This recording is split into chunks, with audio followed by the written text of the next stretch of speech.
안녕하세요. 델마을입니다. 터키 리라가 15% 급락했습니다. 자, 과거에 터키 리라가 하락하면 원달러에 영향을 좀 미쳤는데요. 한번 분석해 보겠습니다. 유로 달러. 자, 터키 리라 EU에 가입되어 있죠. 터키가. 따라서 유로에 영향을 미치는지 한번 살펴보겠습니다.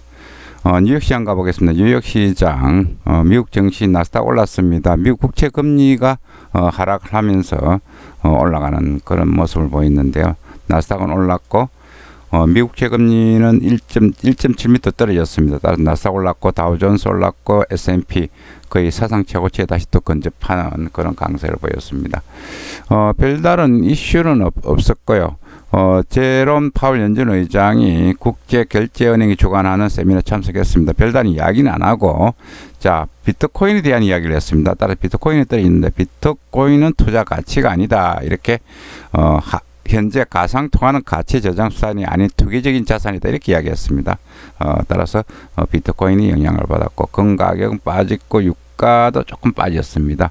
여기 세원달러 1126원 50전, 달러 지수가 빠지는 바람에 같이 빠지는 그런 모양을 보였고, 테슬라가 지금 뭐 테슬라 여러 가지 이야기들이 많이 나오고 있습니다. 그럼에도 불구하고 테슬라는 좀 올랐습니다. 테슬라는 알카가 테슬라가 뭐 3,000달러까지 간다 뭐 이렇게 이제 전망을 내놓는데, 특히 우리 이제 서학개미들 미국 테슬라에 거의 뭐 몰빵을 하고 있는데 조금 주의를 할 필요가 있다 이렇게 이제 보이고, 미국 항공사들이 미국 이제 보잉사 뭐 이런 보잉사가 5.28 빌리언 리발빙 크레딧 어그리먼트를 했다 이런 어떤 뉴스가 있었습니다. 경제 지표는 뭐 별다른 건 없었고요. 그 다음에 바이든 정책 중에 이제 추가 부양을 했고요. 그 다음에 인프라 구축을 하겠다 대규모로.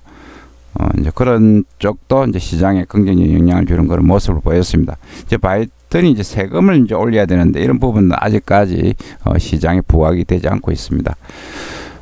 차트 한번 보겠습니다. 특히 리라가 이제 급락을 했는데, 자, 외환시장 한번 가보겠습니다. 외환시장. 유로 달러는 이제 강세를 보였습니다. 특히 리라 같은 경우 보시면은 어저께 1.15% 빠졌습니다. 굉장히 많이 빠졌습니다. 뭐 급락을 했습니다. 하루에. 그 이유는 지금 특히 거의 뭐 독재죠. 그 대통령이 독재인데, 그 에르도안 터키 대통령이 주말에 이제 지난해 11월 7일 취임한 라자발 중앙은행 총재를 전격 해임했습니다. 이 사람은 이 총재는 금리를 인상을 했습니다. 금리 인상하면서 이제 터키의 안정에 기여를 했는데, 이 사람이 이제 아발 총재가 취임 이후 10.25 금리였는데 19%까지 올렸거든요. 그런데 이 터키 대통령은 계속 금리 올리는 걸 반대를 했습니다. 그러니까 마음에 안 드니까 이제 자르고 새로 이제 자기 측근을 갖다가 다시 또 올리는 그 중앙은행 총재로 임명하는 그런 어떤 결정을 했는데요. 여당이 정의개발당의 샤합 올해 전 의원 후임으로 결정했습니다. 따라서 이제 터키 리라가 급락하는 그런 모습을 보였습니다. 터키 리라 급락에도 불구하고 지금 터키가 EU에 가입되어 있잖아요. 유로는 이제 강세를 보이는 그런 모습을 보였습니다.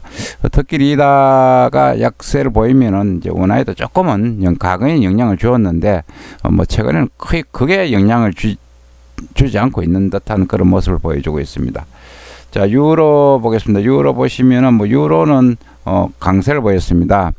이제 그 아스트라제네카 이제 백신에 대한 이야기들이 많잖아요. 그 미국에서 뭐 79%가 뭐 괜찮다 이런 이야기가 나오면서 다시 또 그 백신을 받겠다 뭐 유로 국가에서 이런 이야기들이 나오면서 유로가 또 강세를 보였습니다. 달러 약세 보였고 유로 강세, 수익률에 영향을 받다 이렇게 이제 보시면 되고요.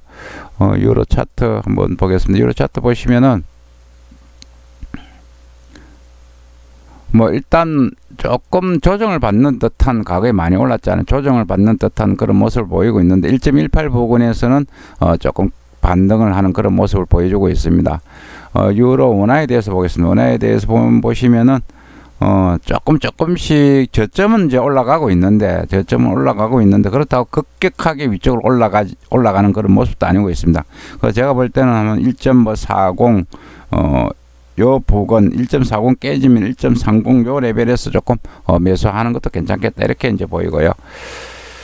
자, 그 다음에 중국 위안화, 중국하고 미국 지금 별로 사이 안 좋잖아요. 6.5에서 왔다리 갔다리 하고 있고요. 그 다음에 파운드는 뭐 보합권에 거래됐고, 캐나다 달러는 약세를 보였습니다. 유가가 약세를 보이면서 약세를 보이는 그런 모습을 보였고요.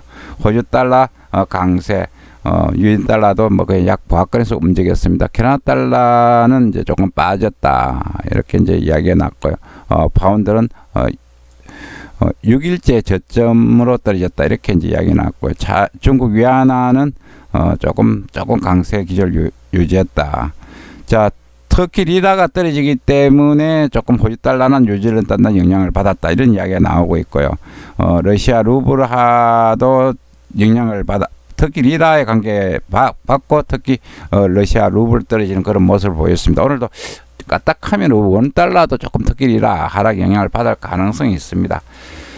자, 우리 코스피 보겠습니다. 미국 연방준비제도 보완적 레버리지 비율 SLR 완화 조치에 따라서 이렇게 코스피 조금 왔다 갔다 했습니다. 왔다 갔다 하다가 약보합권에 마감했습니다. 외국인과 기관은 순매도를 했고요.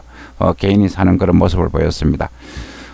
지금 채권은 2.2%대에서 왔다 갔다 하고 있는데 지난주 수익률 상승이 이제 가되했다는 인식으로 조금 밀리는 그런 모습을 보였고요. 우리 원달러는 1128원 40전 1130원 깨지면서 끝났습니다. 여기에서 1126원 50전에 이제 거래가 됐고요. 예, 거래가 됐습니다. 일단 차트 한번 보겠습니다. 차트 보시면은 원달러 보시면은 여기도 저점이 이제 올라가는데 지금 뭐 그렇다고 새로운 이슈가 크게 나오지 않으면서 계속 조금 이 터널에서 왔다 갔다 시소 게임을 하고 있습니다. 따라서 터키 리라가 조금 영향을 미치면은 지금 현재 여기에서는 빠졌지만은 조금 반등할 가능성이 있다 이렇게 보이고요. 전체적으로 지금 미국제 수익률에 의존하는 그런 흐름을 원달러도 지금 보여주고 있습니다. 지금 미국 증시가 빠지면 미국 증시 쪽으로 자금이 우리 사자 수요가 있습니다. 투자를 하기 위해서 뭐 특히 이제 테슬라 같은 주식을 사기 위해서 그쪽으로 돈이 많이 가고 있는데요. 이런 부분들은 원달러 지지 요인이 되고 있고 또 수출이 괜찮았습니다. 이제 반도체 자동차 수출이 많이 되면 수출도 괜찮았기 때문에 그런 부분들은 이제 공급 요인으로 작용하면서 공급과 수요가 지금 팽팽히 맞서면서 지금 뭐 지루하게 움직이고 있습니다. 전체적으로 이런 어떤 보합권 흐름이 계속될 것으로 보입니다. 자, 오늘 서울시장 야권단일 후보 오늘 한 9시 반에 발표한다고 그렇게 이야기를 하고 있습니다. 자, 요양병은 만 65세 이상 백신 올 접종 시작한다고 하는 문 대통령도 오늘 같이 받는다고 이야기를 하고 있습니다. 뭐 일단 뭐 지금 LH 투자 관련 어떤 투기 관련 어떤 뉴스들은 조금씩 관심 밖으로 밀리는 그런 모습입니다. 예. 자, 유동성 파티의 건물인가 헛극되는 부동산 정시. 지금 이제 부동산도 그렇고 정시도 그렇고 조금 헛극되는 숨이 차 보이는 그런 모습을 보이고 있습니다. 이상 국제금융시장 서울 외환시장에 대해서 살펴봤습니다. 즐거운 투자 되시기 바라겠습니다. 감사합니다.